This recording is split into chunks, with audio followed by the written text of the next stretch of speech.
This is Molé Mama. Take a journey with me to my kitchen where I recreate some of my sweet Mama Rose's best Mexican family recipes. I'll share the stories behind my grandma's magical molcajete, guacamole, crunchy tacos, mole, papas and chorizo chimichangas, Kahlua cake, crack cake, and oh so much more. You'll also get to meet guest chefs as they share the stories behind their yummy recipes. I believe that food is the sixth language of love. And if you're like me, it's your love that makes your food magical. Tune into Molé Mama on Thursdays at 6 p.m. for all the fun and love. You might want to eat first, because this show is going to make you oh so hungry. Que Dios te bendiga, as my mom would say. May God bless you. Hola, and welcome to Molé Mama Cooking with Love. We drive connection, unity, acceptance, and love across all cultures and generations. Just want to be very clear that all are welcome here, and we're delighted that you're listening. And for Mother Teresa, spread love everywhere you go, and let no one ever come to you without leaving happier.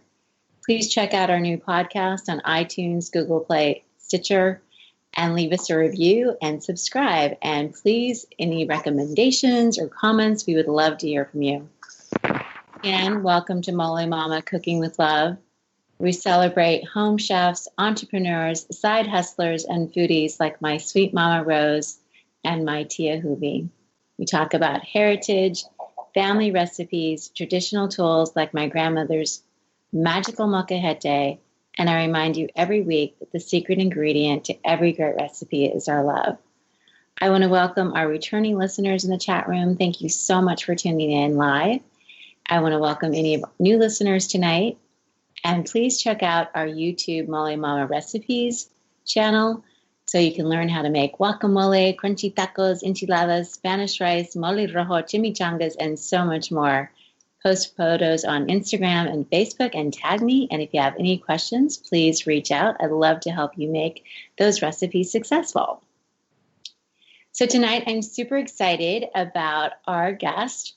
We have the founder of Paper Tacos with us. Jesús Ruvalcaba is here, and he is a native Californian growing up on a farm similar to me. He's also a first-generation college graduate, a visual designer by trade, and an illustrator by heart. And he has taken his experience of growing up in a Mexican household and turned that ingredients for greeting cards. So with that, welcome, Jesús. Welcome to Molé Mama. Hey, thank you for having me. It's great to have you here tonight. So before we get started, so we can learn all about your wonderful business, is there anybody that you want to say hi to in Radio Land? Yeah, I guess like my kids and my girlfriend. They'll probably all be listening to this. So yeah, I'd just like to say hi to them. That's wonderful. Thank you. So first of all, could you just, for our listeners, could you explain what your business is? I was so excited when I found out about you. Yeah, so my business, as you mentioned, is called Paper Tacos. And what I do is I design Mexican-themed greeting cards. So I don't know how much detail you want me to get into, but I just saw that there was a need for some culturally influenced greeting cards when I was trying to shop for something for my mom. And when I saw there was a little void, I thought, hey, someone should do this. And that's kind of where the inspiration first started from. And how long ago was that? So I just started. Actually, I just had a year that I've been in business now. But the idea probably came about almost 2 years ago now. Okay, so you've been really busy in this first year. Yeah. Cards. And so could you expand on, I mean, I know that you're doing these cards, but it'd be really fun because I was looking at them and I saw cards about 'tis the season for tamales, loteria cards, and piñatas. It's so clever. So where do these ideas come from? Yeah, so I mean, they're all just culturally influenced from my upbringing. So, just depending on the time of the year, that's kind of what I'm prepping for. So right now, even though I have those seasonal Christmas cards that are on the website available right now. I'm already starting to design some for this year. So some new cards are coming. So depending on the time of the year, I just kind of sit down, and my creative process is I just kind of brainstorm. I list down ideas of things that remind me of, when I was a kid and what my mom used to cook, or things that we used to do, traditional things that we used to do around the house.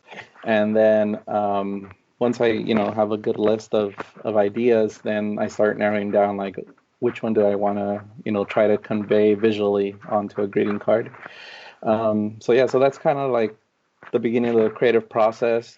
And then I have a art background, so I do a lot of traditional drawing and sketches. That's how I start off. And then I take that and then I scan it into my computer, and then I use the computer to put on the finishing touches onto the cards.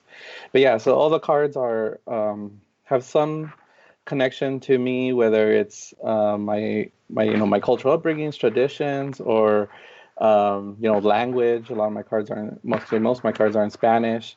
So there's a lot of tradition and culture that goes into each card. Like I said, I was so excited when I found them because I thought they're so cute. And I was looking through several of them, and I love the panza llena, corazón contento. So for non-Spanish-speaking listeners, that means full tummy, basically happy heart. So that's and it's got this adorable picture of a heart, the stomach hugging each other. It's so adorable. So, did you draw as a child? Was that something that you did, just growing up for fun?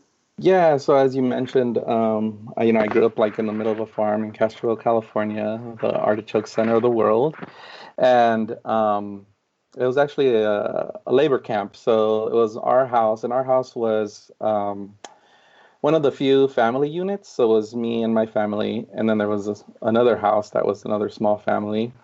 And then the rest of it was kind of like barrack style. So it was like, big room with like several men that slept there.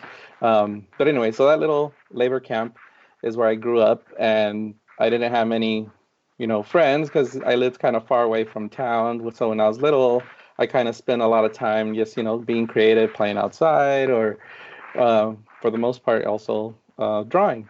And my parents kind of saw that I really enjoyed drawing and painting and stuff like that. So they, even though they didn't have much, they were able to invest in, buying some pencils.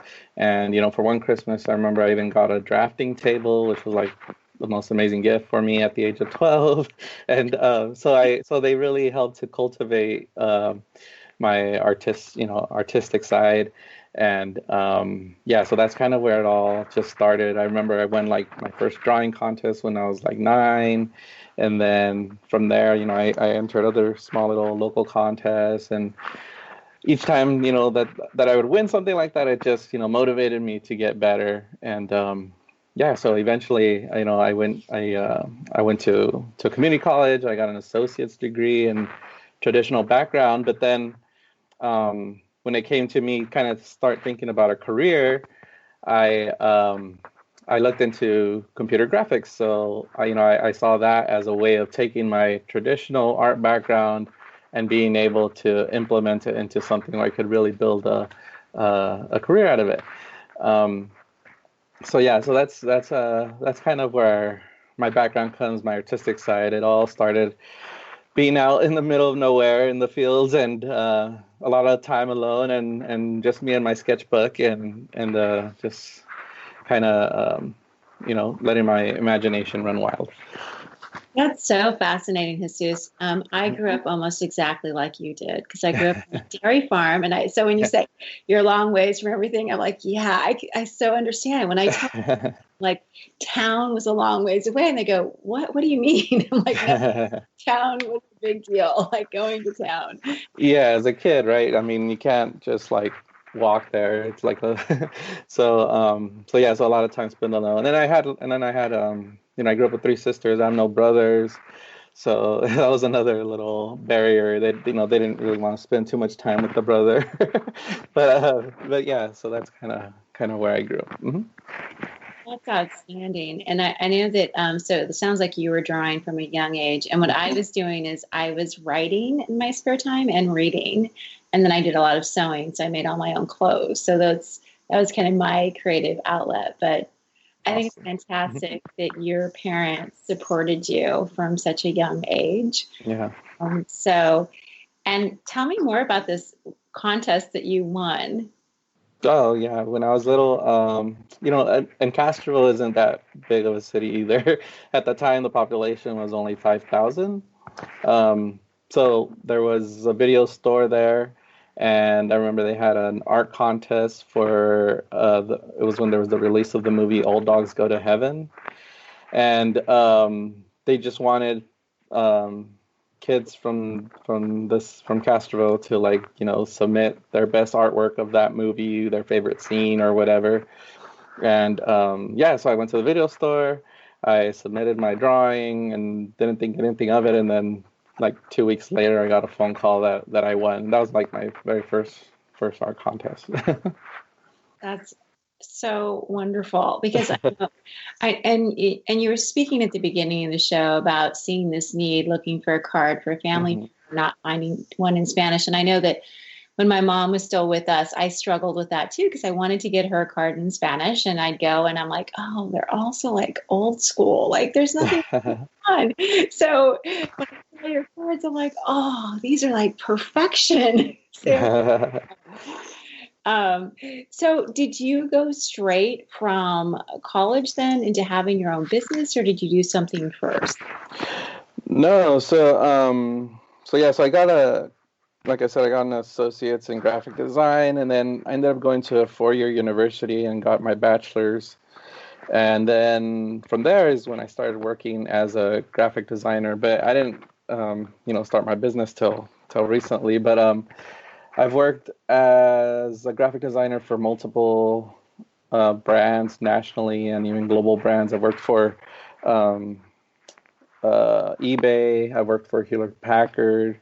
I've worked for a national school supply company called Discount School Supply, and yeah, so that's what I've been doing. And this paper tacos right now, I'm not doing it full time. It's something that I do in my spare time, this little spare time that I have, but that I'm having a lot of fun doing it. It's like my creative outlet, because when you're working for those big companies, they already have their brand style guides set, and you have to design a certain way.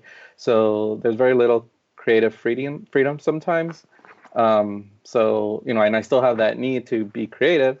So that's also kind of why I'm doing this project. It gives me a way to be creative, and it's also serving a need that is wanted by people that are out there. That's outstanding. So I also work for very similar companies as you. We might be in the same place here in Silicon Valley, and I completely understand. So you're a side hustler, just like me. Yeah. The side hustle. So, so tell me this: how did you come up with the name Paper Tacos? Because it's so creative. Yeah. So back when I was first thinking about this and doing it, again, I kind of went through my creative process, and I was just like brainstorming, like, okay, what are all the different things I could think of that I wanted a name that was going to be simple, would stick. Like, so when you hear it, it kind of stuck with you. It was maybe a little funny. I knew I wanted to make my cards witty and funny. So yes, I was just brainstorming like different things culturally, and nothing really resonated. And then one day I was just thinking, okay, well, what if I just, like, combine like a Spanish word with an English word or something like that?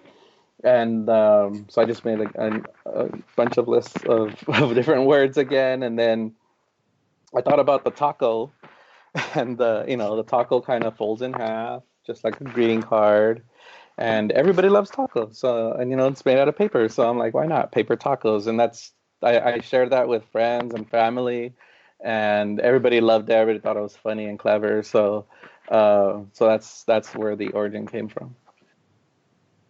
That is very clever. And I love that you followed a process and asked people. And Yeah.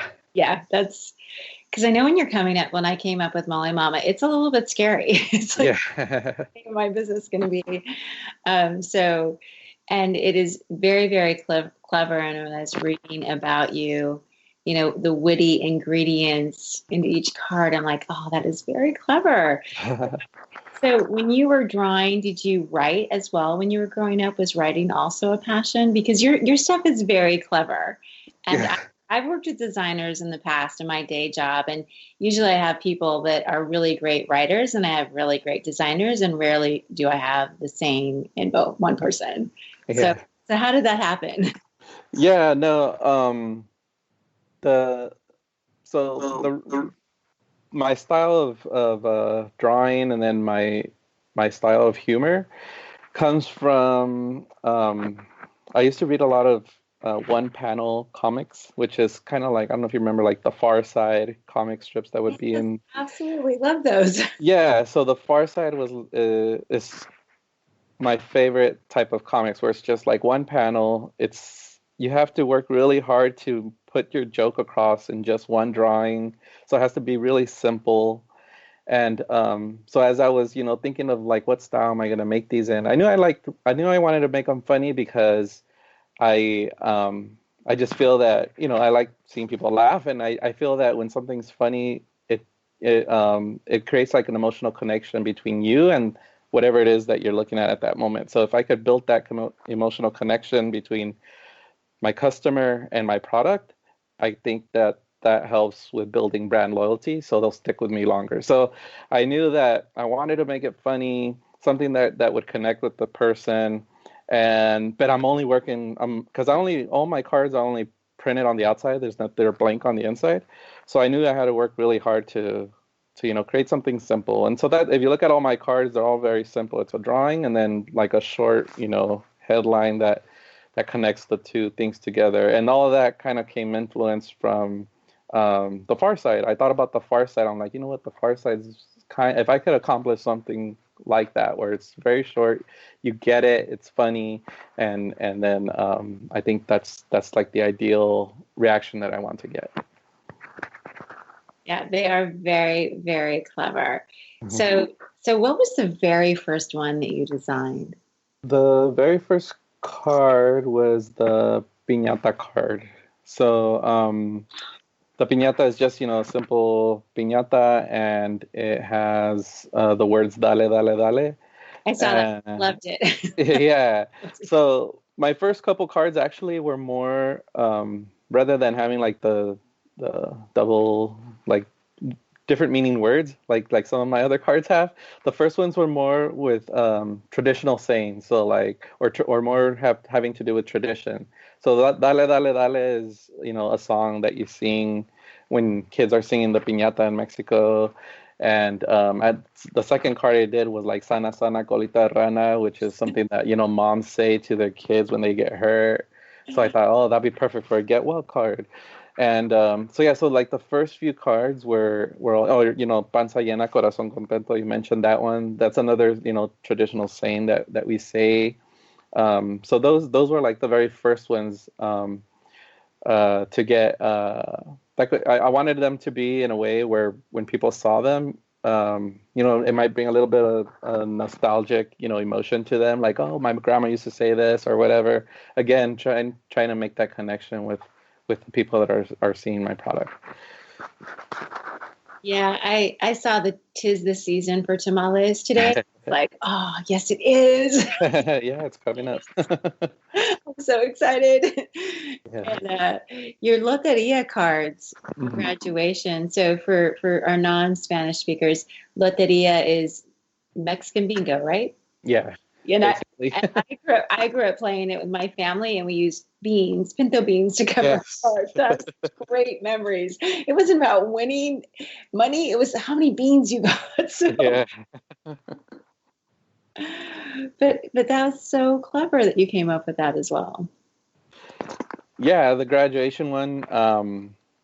It just I don't remember how exactly it came up, but I knew, it was graduation season. It was like around April, May, And so I was thinking like, oh, I should do something for graduation for, like someone like me who might be, like first generation um, college graduate. And yeah, again, going back to my brainstorming process, just thinking like, okay, what are some traditional things? And I had loteria written down, but I never knew like, okay, how would I make that into a greeting card? And then I just thought, oh, it'd be perfect. We have, because in the loteria you have different characters, like you have, el Catrín, la Muerte, which are, all these different type of people. And I thought, why don't you have, the graduate, which is el graduado or la graduada, and that's how that card came to be. That's fantastic. Very, very clever. Like I said, I'm like, okay, who can I give these cards to? Because there's so many to choose from. They're so cute. And I can't believe you've only been doing this for a year. That's impressive. And Yeah. are you also designing every single one yourself, or do you have anybody helping you? No, right now it's just me. And like I said, I have that process where I sketch out on paper first, and then I scan them into the computer, and then that's where I like retouch them and finalize it. But I am definitely looking right for this next year to start collaborating with some other artists, to see if they would want to collaborate with me to create some cards. I'm even starting to look at, because Instagram's like a great place to find, like artists, and all these people are doing such creative stuff. So I'm like starting to build like a little database of people I want to reach out to and like really work with. And also, if anybody out there is listening and they want to reach out to me and be a part of Paper Tacos, I don't mind licensing work and stuff like that. That's all things that I want to do in this next year. Is how could I expand my line? Because right now all my cards have a certain look and they have a certain style, but I know that's not the appropriate style for like all occasions, or it might not be the style that everybody likes. So that's why next year I want to try to introduce different styles and different cards that would broaden my audience. Okay, so I have an idea for you. Frida. You need Frida cards. Yeah, for sure. You need Frida, and I already have seen some use of the Virgen de Guadalupe. Also, so huge. So, but yeah. So that's really smart of you to be thinking about partnering up with others. So I have to just know this. Do you ever just, because you're an amazing illustrator, obviously, do you ever just do side work on illustrations? Because, Molé Mama might need a little, I don't know. Molé Mama might need something. So I was just curious. Yeah, we could definitely talk. But right now, I have my full-time day job, and then I come home and I have my kids, and that's okay. You can most of the afternoon I'm spending time, working on new cards for Paper Tacos, or trying to do maintenance on the website and stuff like that. So I used to do a lot more of that. I don't really do it anymore. Okay, because I've been thinking that maybe it's time for me to think about an avatar. So I was like, oh, that might be fun. Okay, I'll just keep looking. That's okay. It's all good because you're definitely on a great path. So, what is your favorite card? Do you have one? It's funny. I have a few favorite ones, but probably my most favorite one is one of a tamal that I did. And it's a play on words. So in Spanish, to say when someone's sick, you say, oh, está mal. So it's kind of hard to describe, but the illustration is a tamal with a thermometer in its mouth and an ice pack on its head. So he's sick, but it's also a tamal. So if you put it together, it's like está mal. So it's a get well card with a play on words, and that's probably my favorite one. I saw that we just put that in the chat room. So if you're in the chat room, you can see it. It is darling. It's very, very cute. Now, what is your most popular card? Like, what are your customers? Yeah, so the most popular cards are definitely birthday cards. And the most popular birthday card is the Have a Fabuloso Birthday and the Have a Fantastic Birthday. Those two are the most popular birthday cards. Okay. Now, I want to have a conversation with you for a little bit about La Llorona, Okay. because I thought it'd be really fun to share with our listeners, like, who is she? Why is it important during Halloween? So, you tell us the little story about the Llorona. So, Yeah, so La Llorona. So again, I was thinking, okay, Halloween, need to create some cards. So I did a set of three. One of them was La Llorona. The other one's El Cucuy. El Cucuy is basically kind of like your boogeyman. And ¿Qué pasa calabaza? Which is a saying that you say in Spanish, like, hey, what's going on? And so La Llorona is basically like an urban legend, I guess. And the story goes that I forgot her name, but this lady was kind of in love with a man but they're from different social status. He was rich and well off, and she was not so good. And his parents, wouldn't approve of him being with her, but they ended up, you know, being with each other, and she ended up, being pregnant with his kids.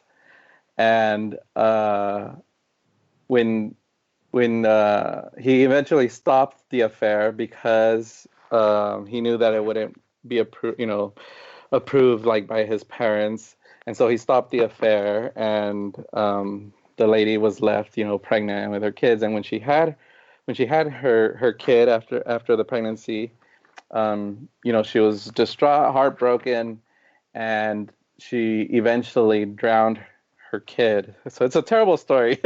She drowned her kid, and she felt so bad. And once she realized, like, what she had done, she regretted everything. And but it was too late. Her kid was dead. And so she would yell out for her kid, mis hijos, and they were drowned in the river. And the legend is now that if they're in a dark, night, there's times when you could still hear her yelling out for her kids, mis hijos, mis hijos, mis hijos. So it's kind of like this urban legend. I'm not sure if I got the exact story right, but it goes along those lines. well, thank you for sharing it. So, I am terrified of La Llorona. And as we were talking about earlier in the show, that I grew up on a farm, and I grew up on a dairy farm. And so oftentimes, poor weather, the animals or the cows would get out. My dad would get us up in the middle of the night to go and find them. We had to all go to different parts of the ranch to Right. in the cows. So we're all by ourselves and in the dark, completely terrified beyond words. And when we got them all back, my mom, I don't know why, she just thought this was really funny. But my mom would actually be like at our dinner table waiting for us. She'd usually have some hot chocolate ready for us because it's always cold. But then she would tell us about the Llorona. So I'm like, we were outside in the dark, and now you're going to tell us a scary story. So I am just terrified of her. And so anyway, when I saw your card, I was like, okay, I know I'm not supposed to be scared. I'm a grown woman now. It still scares me. But your card is really cute of her. So, one of the things that as I was checking out your Instagram page and your website, that I was really impressed with is seems like your deep love and appreciation of the Mexican culture that you grew up in. Mm-hmm. And I love the story too of nachos. I never knew where nachos came from. Can you share that? Because that was so great. That's in your Instagram feed. Yeah, so once in a while in my Instagram feed, I do, just like a random post. Well, they're not random, but they're called Paper Taco Heroes. And all I'm trying to do is really like highlight different people that had some sort of significance in Mexican culture. And a lot of times, we've heard of these people, but we don't, or we've heard of some products, but we don't really know, like, we know where they came from. And so the one that I think you're referring to is the one about the nachos. And basically, a nachos, like meaning the chip and cheese. And basically, the story goes that this guy, his name's Ignacio, worked at a restaurant. I think it was in Texas, next to an army base. And one day he was getting ready to close up the restaurant when three women who were visiting their husbands at the army base went in to get something to eat. But he was closing down, and the women were kind of disappointed because there was I guess like another restaurant nearby. And Ignacio said, "Oh, it's okay. Like, don't worry. I'll do something with whatever I have left." And he had some chips and some cheese and some jalapenos, and he just quickly, put all that together. Actually, not chips. He had tortillas. He fried them and created chips basically, and then cut them up, and then melted some cheese on them and the jalapeno. And the story is that that's where the nachos started, and they're called nachos because Ignacio, the nickname for Ignacio in Mexico is Nacho. So that's where the name nachos came from, and that's where the food originated from. See, I never knew that story until I saw it on Instagram. So it was I love that you're doing heroes. It's really nice. It's very, very nice. So I know it's been a year since you started your business. And like I said, so impressed that you already have so many different cards and a website, and you can buy these online and all. Like, how did you get all this done while you're working a day job? Yeah, a lot of late nights. So the first year, or the first couple of months, I guess, I really wanted to get out as many cards as I could. So I started actually with 15 cards, and then from there, I wanted to try to get out another 15 cards. So I wanted a total of 30 as fast as I could. So I was staying up late after hours and just trying to get as many out there, because I'm also not the only one that sells these type of cards. There's a few others, and we all have our own different style. But I wanted to be in a place where I could at least have the same amount as they do, or but with my own twist. So yeah, so I was just like staying up late and trying to get as many as I could done. But now I'm in a spot where, like, okay, I feel I have enough where if someone's looking for something, I have a variety. They're able to find them for different occasions. So now I'm more focused on, rather than just like putting stuff out there and see what stick. I'm more, I have more time now to like take my time, really think about what I want to produce next, and even ask people and for advice, or like what are their thoughts. Whereas before I was just kind of like go, and I get everything out. So have you ever come up with an idea that you didn't like, that you actually drew out and you just tossed it? Yeah, well, I mean, let's see. I think I have, but most of the times I like the ideas. If I start sketching an idea out that I first started off with, like, my word list or whatever, and then I get to the point where I start sketching it, I really want to do that card. But the challenge is really making the card simple, with not too much detail, like, just like a simple illustration. So I have had times where, it's just like the artist and me and other artists will know, is that you'll do something and something just doesn't quite look right. So, you'll toss it and you'll say, like, I'll pick it up another day. And then I never do, because I just want to move on to like another project. But yeah, so like I haven't really just come up with an idea and I'm like, nah, I'm really not going to do that. However, I have put ideas for in front of like a small focus group. Like, I'll put them up on Instagram and I'll be like, hey, what do you guys think?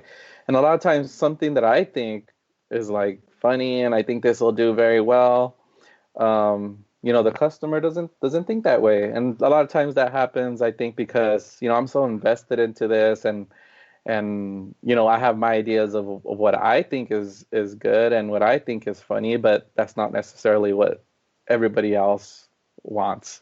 So I have had times when I've put like a sketch before I actually like finish a drawing in the computer and all that, and take it to print, and I put it onto Instagram, and I just ask people, and they'll give me great feedback, and I'll either change what I did a little bit, or I'll just won't do it. I think I haven't done one of the cards based on feedback just one time. That happened, I think, one time. But most of the time I get good feedback, and I'll just redesign, or I'll tweak it a little bit so that it fits.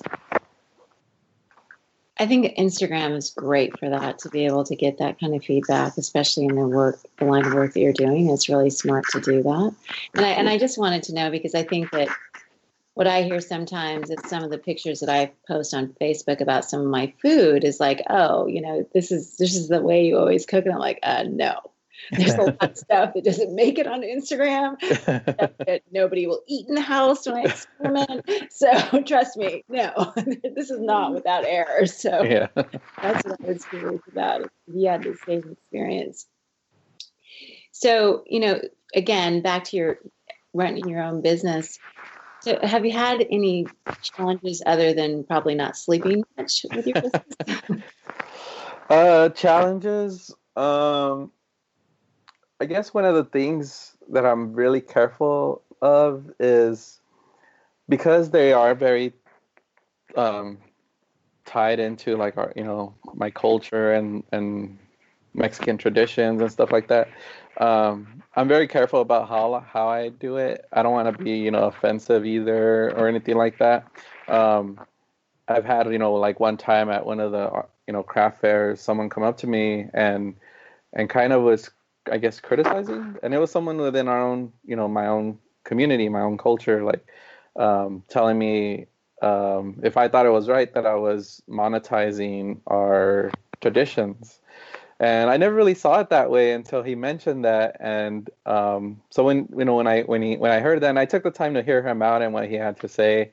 So that was input that I didn't expect. But I took it seriously, because it's true. Like I'm using traditions and sayings to to put out there. But at the same time, someone told me that the Latino market is growing, and a lot of these corporations are trying to find ways to tap into that Latino market. And if those corporations are doing that, why not? What better way to have that happen than by one of our own? So I kind of see it that way, where like, I don't feel that bad because, or I don't feel like I'm monetizing anything, because these are my traditions. These are my, this is where I come from. This is, how I grew up, and that's where the ideas are coming from. But that was an interesting conversation I had with him, and it wasn't really a challenge, but it really got me to think about what I'm doing. So I think you're always going to have people that are going to give you another side. But I have to say, I love what you're doing so much, because I think what it does is it helps to expand our culture so that other people can know more about our culture through humor and through art. Yeah. I just feel like that's always such a great thing, is to cross that divide. Right. I was a few months ago, I was doing a talk for my book, and I was in New Mexico, and somebody in the audience stood up and said, because I talk a lot about home cooking, traditional Mexican recipes that my mom taught me. Right. And somebody said, what do you think about these chain Mexican restaurants? Because they're not really our Mexican food, and they're this and they're that.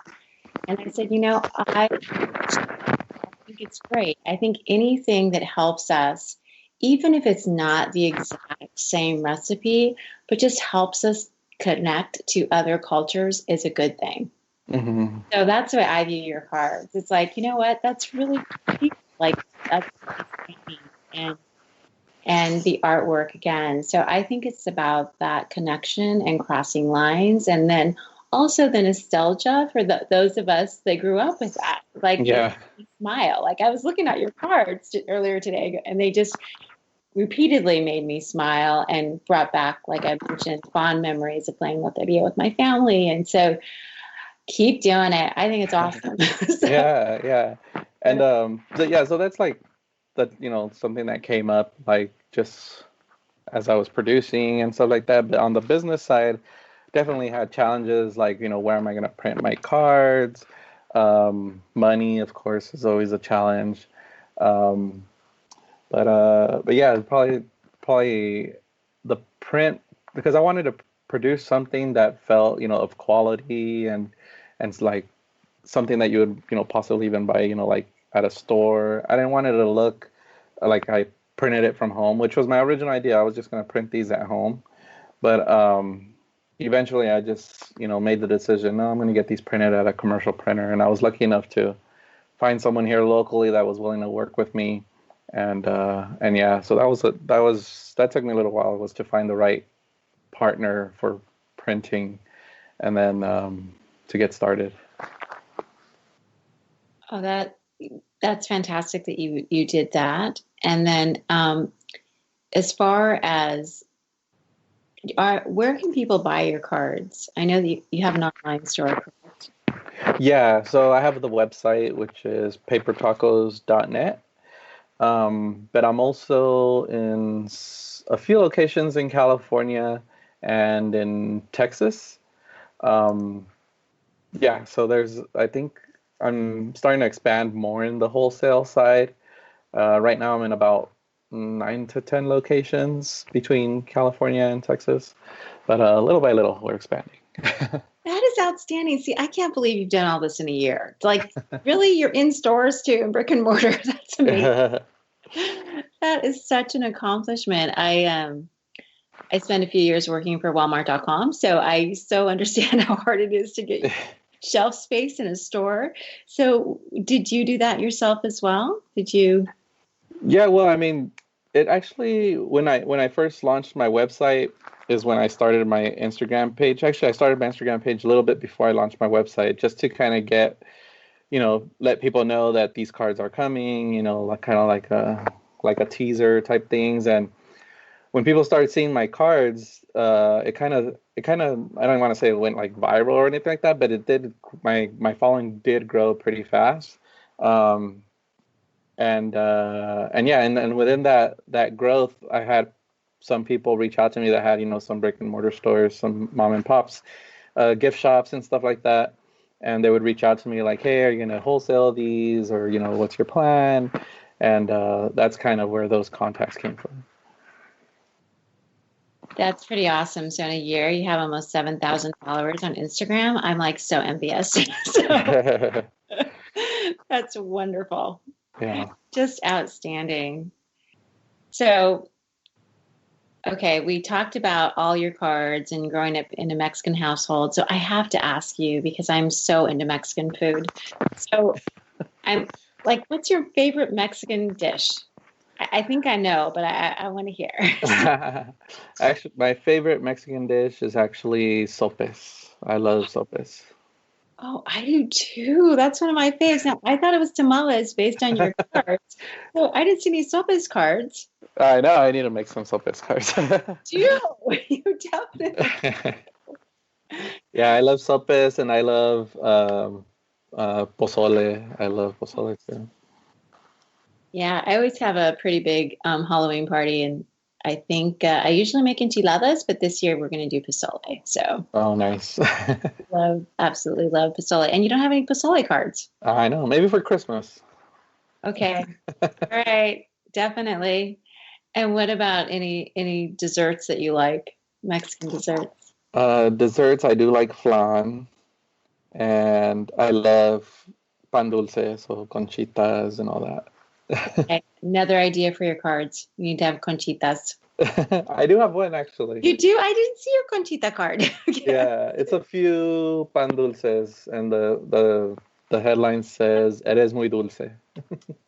Oh, that is so sweet. So that means you're very sweet in Spanish, correct? Yeah. That is very, very sweet. So, what has been the most surprising thing so far about owning your own business?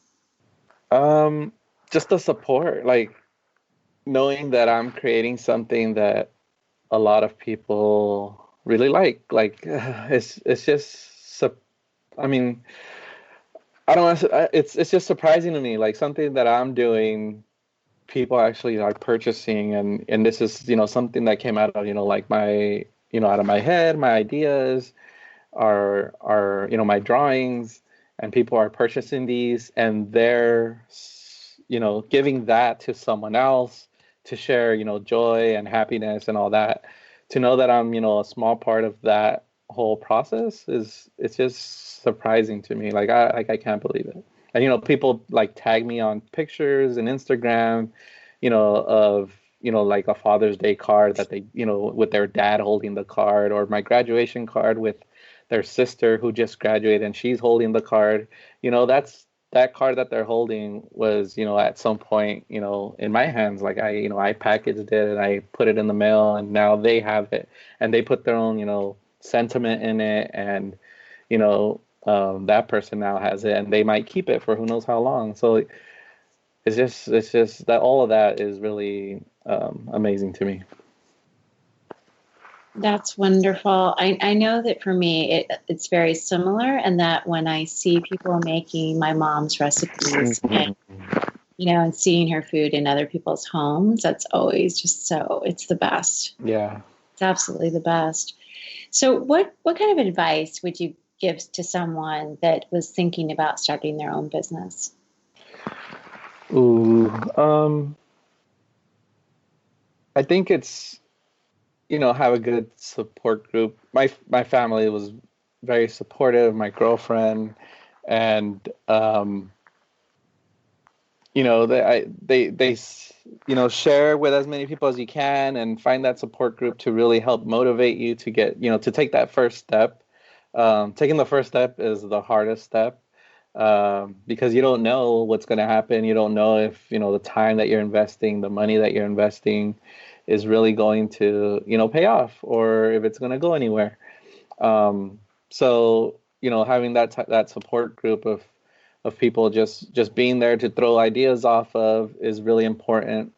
And at the same time, be patient. You don't know if you're going to get results quickly. A lot of things they take time to grow. So yeah, so I would say those things are super important when you're first getting started. That's really good advice. I really struggle with the patience. So thank you for the reminder. No, it's really important to do that. And can you again remind our listeners how they can order your products? Yeah, so I have my website. It's papertacos.net, and you could find all of our variety of cards on there. But if you follow me on Instagram, also it's paper_tacos, and a lot of times I'll put some promotions on there for when I have sales or anything like that. Also on Facebook, you could just search up Paper Tacos and you'll find us there. But yeah, the main source for purchasing right now anyway is on my website. And on my website, I have a list. There's a link on there called Where to Find Us. And you could just click on there and you'll see a map of the different locations where we're located in California and Texas. Yeah, I saw that earlier too. Like I said, so impressed. I thought you'd been around for about 5 years. I had no idea you'd done all of this in 1 year. So that's just outstanding. So do you do custom cards as well, or it's pretty much the cards that you have already? Do you do customizations? No, I don't. It's just kind of what I produce. I don't do custom cards. I have done a few custom orders, but they were for corporate companies. So there's actually a corporate company called Siete Foods. Yeah, Siete Foods does what's it called? They do chips, and they do tortillas, and they wanted to order some cards off me to send to like their customers, and to their wholesale customers when they, when something good happens or when something bad happens, even thank you cards and stuff like that. So I did a few for them, which basically took designs that I already had, but I custom, designs, little tweaks on them that fit their brand.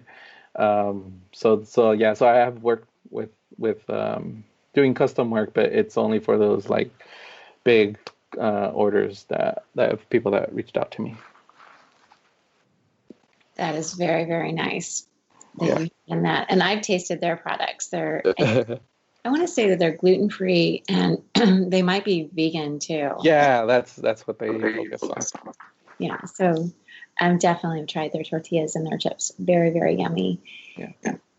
So you're going to be doing a whole Christmas line then?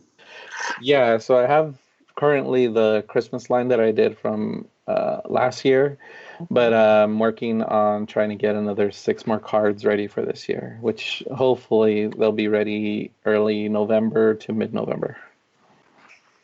Okay, so we should check those out because, like I said, Halloween cards up and the scary Llorona is there.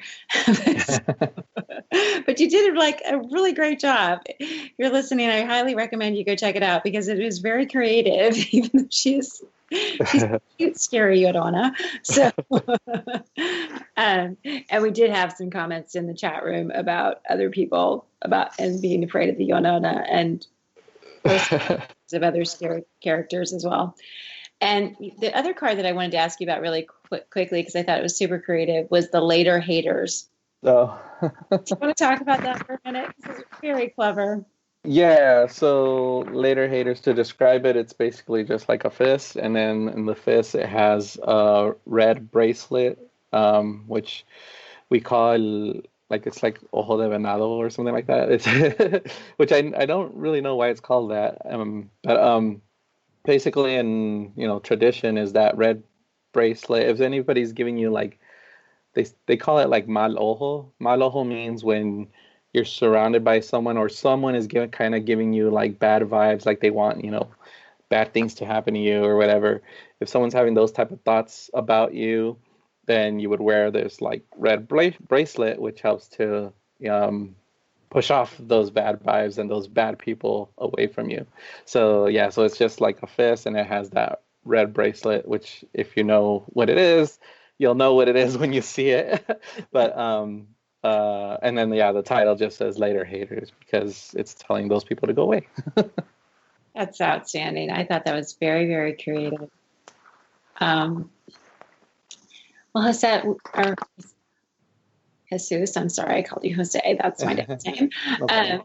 But anyway, I wanted to say, we're almost completely out of time. It's only a couple of minutes left.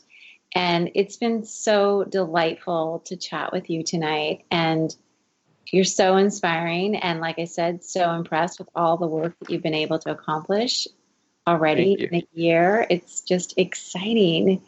And, I want to ask you really quick, though, do your children, do they have ideas for your cards? If they ever say, hey, Dad, I think you should do this. Yes.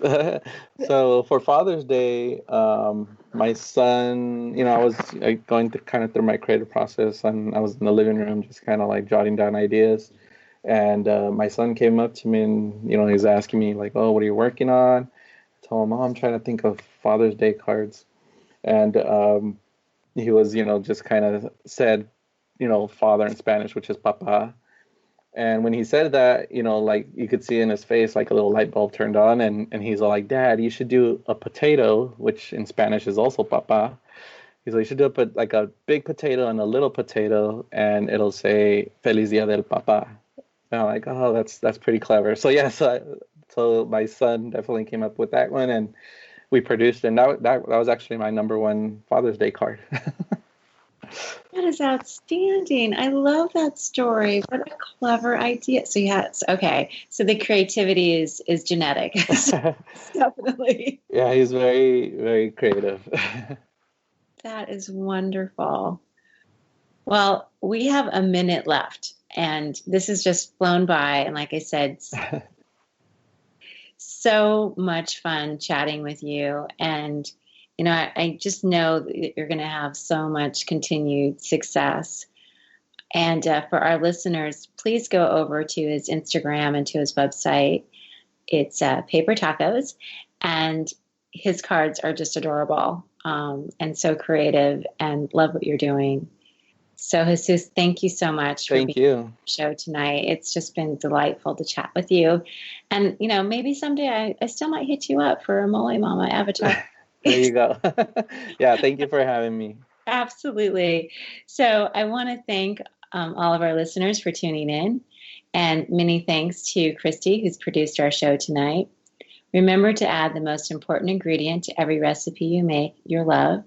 And like Jesus, chase your dreams, everybody that's listening. And as my mama always said to me as we said our goodbyes, que Dios te bendiga, may God bless you. Soul to Soul with Nancy Newman is up next, so please stay tuned. Thank you for tuning in to Molé Mama, Cooking with Love. Have a wonderful evening and a great weekend. Good night. Thank you for tuning in to Molé Mama. Remember to add love to every recipe you make. It is your secret ingredient. Please follow us on Instagram, Facebook, and check out our YouTube channel and make those yummy recipes for your loved ones and connect and have fun and enjoy. Que Dios te bendiga. May God bless you.